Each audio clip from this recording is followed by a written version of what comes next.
Today's story is Tales of Maui, the Demigod. Adapted by Elaine Lindy. One day, Maui said to his 4 brothers, "Come fishing with me today. Let's go out to sea. The fish are much bigger and better there than they are close to land." "Okay," said his brothers. They were good fishermen and wanted those big fish. The 4 brothers and Maui jumped into their canoe and started to row.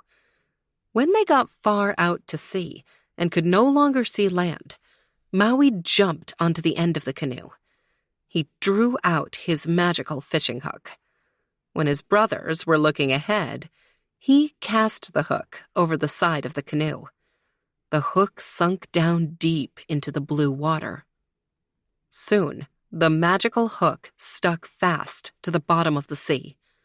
Maui pulled the fishing line tight. He called out, "See that tug? I must have hooked a giant fish." "Wow, I see that," said one brother. "That is some fish you caught," said another.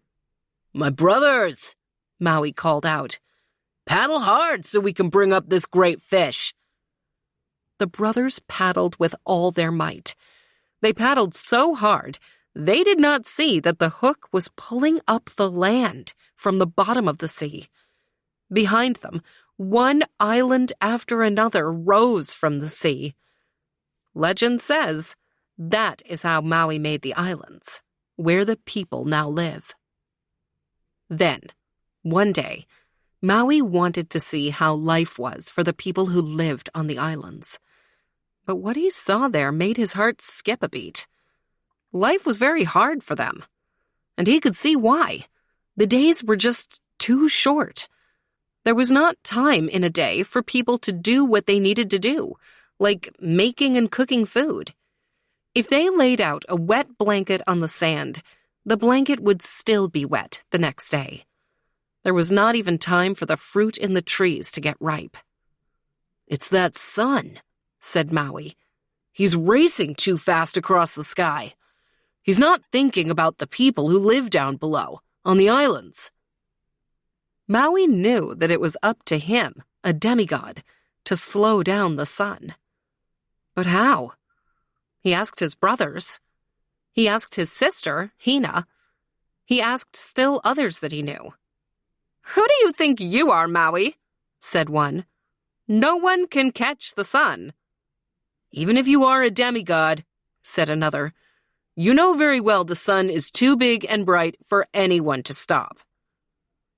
But Maui's sister, Hina, did not say these sorts of things. She cut off her long hair.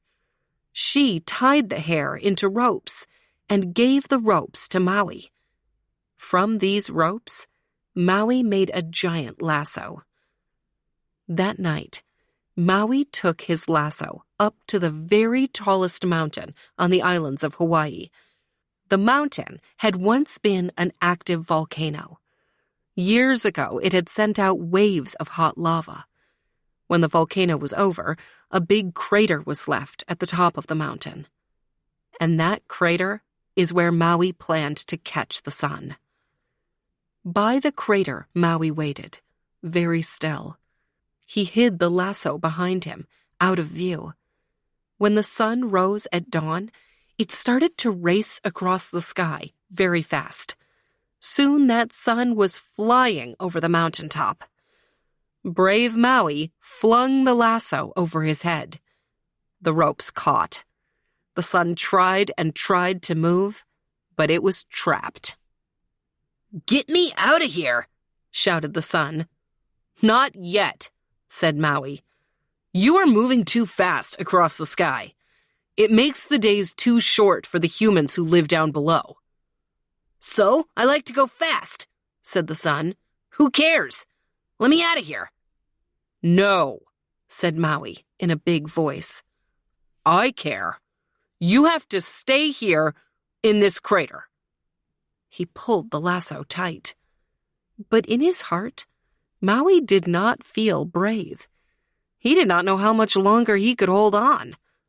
True, his lasso was stronger than all the other rope in the land, But he didn't know how long even a lasso made from his sister's hair could last before the hot rays of the sun would burn it up. The sun tried to move again, but could not. "Oh, very well," the sun said at last. You can be sure Maui was very glad to hear that.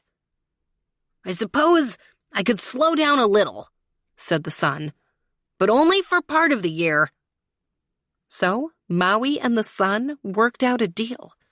For half the year, the sun would move at a slow pace. Those days would be long, and that would be the summer.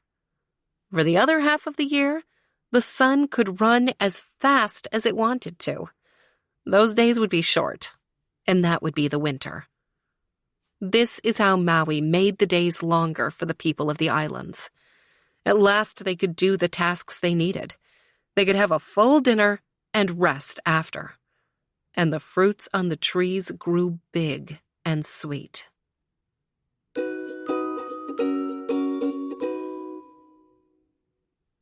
Here where I live.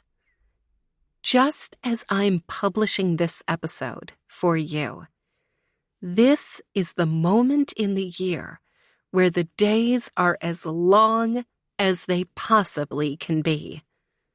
This is midsummer, the height of summer, the summer solstice, where the days are long, long, long, and the nights are short. The days are so long that the sun is up long before I wake up, and it stays up until after my children have gone to bed. The nights are dark, but short and sweet. This is the perfect time of year for all of the plants to soak up as much sunlight as they possibly can, and they will give that energy to us in the form of their fruit, grains, seeds, nuts, and goodness. It's a pretty good deal that Maui made with the sun. I love these long days. And then, in the fall and winter, I'll be ready for them to get shorter and darker. And then I'll look forward to the sweetness of summer again. This adaptation of the Legends of Maui was put together by Elaine L. Lindy for the website Stories to Grow By.